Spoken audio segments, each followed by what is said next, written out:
In our today's online session. Today we will look at the literary device lyric, and that is the part of unit 5th of paper first of MGSU BA part first in MGSU Bikaner.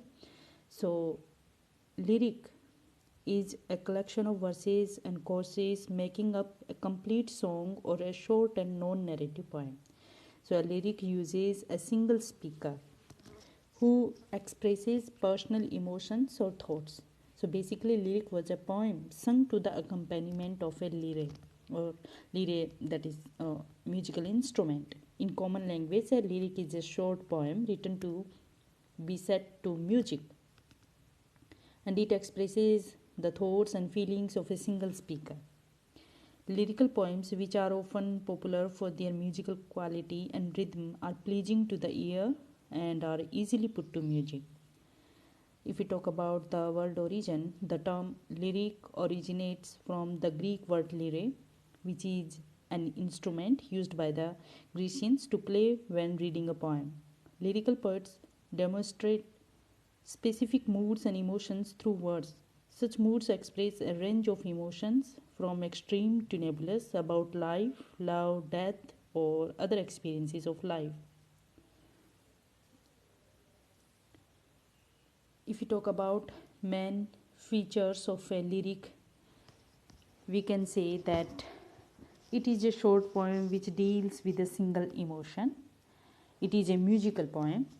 World music plays a very important role in achieving its effect, and it is a well knit poem. It expresses the varying moods of the author or the speaker. Its appeal to the intellect is through the heart. The famous American poet Edgar Allan Poe, who wrote many famous lyrics, pointed out that it was not possible to write a long lyric. Lyric is a subjective poem. It is intentionally personal, as the poet gives expression to personal experiences through words. And Robert Herrick's famous lyric Two Blossoms is an important lyric poem. And if we talk about types of lyric, there are several types of lyric used in poems, such as given below.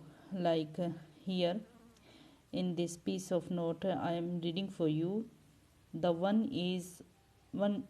first is the elegy. An elegy, that is also a lyric poetry. An elegy is a mournful, sad, or melancholic poem or a song. It is also because it is a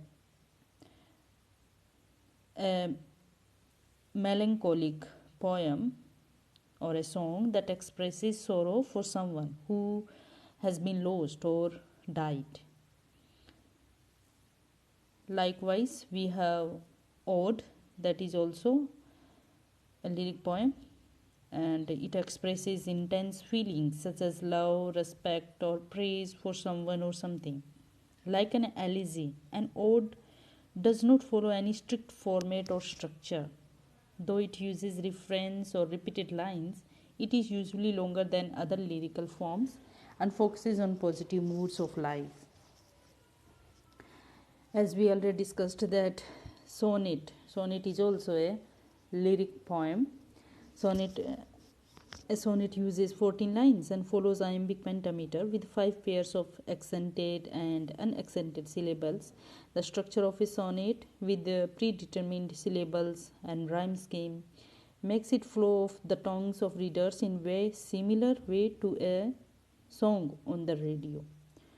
And we have dramatic monologue also, that has a set theatrical quality, which means that the poem portrays a solitary speaker communing with the audience without any dialogue coming from other characters. Usually the speaker here talks to a specific person in the poem. And poets also write occasional poetry. for specific occasions such as weddings, anniversaries, birthdays, victories, and dedications, such as John Dryden's Annus Mirabilis and Edmund Spenser's Epithalamion. These are instances of occasional poetry. So, all these are lyrics.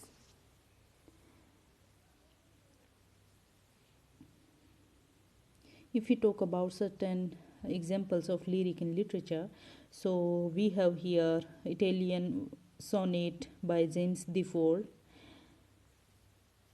I am reading for you. Turn back the hurt you have turned away.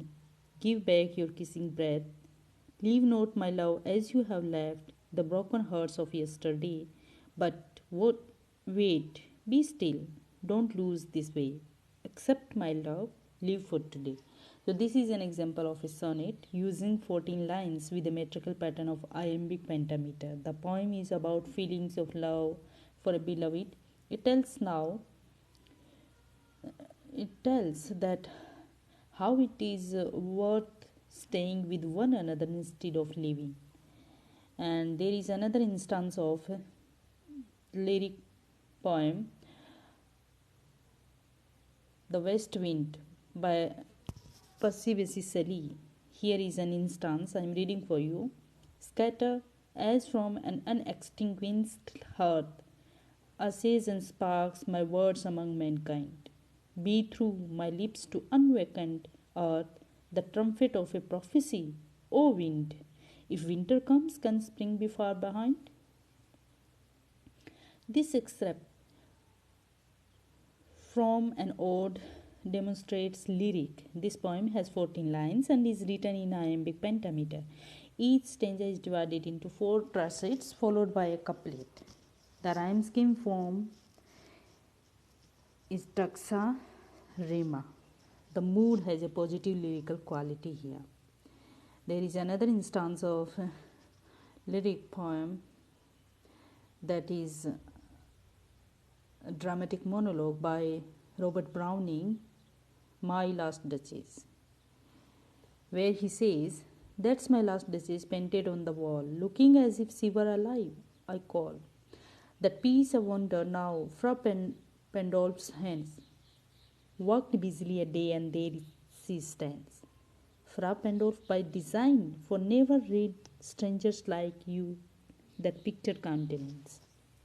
This piece is a dramatic monologue in which the Duke shows a portrait of his former wife to the emissary through his point of view. In so doing, he reveals his position, his jealous temperament, and excessive pride. This monologue also has a lyrical quality found in its rhyme scheme. And we have also a poem, "O Captain, My Captain" by Walt Whitman, American poet Walt Whitman. In this elegy, actually it is an elegy where he says, "O Captain, my Captain, our fearful trip is done. The ship was weathered every wreck. The prize we sought is won.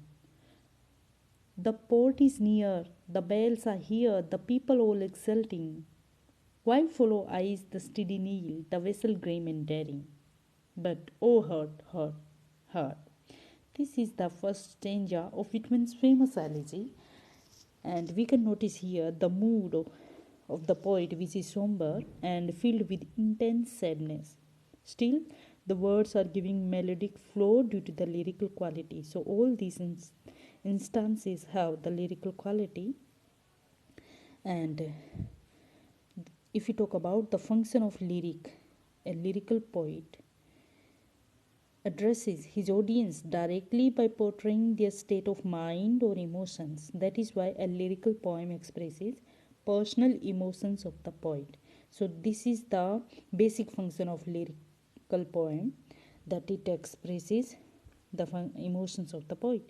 The themes of lyrical poems are also emotional and lofty, enabling the readers to look into the life of things deeply.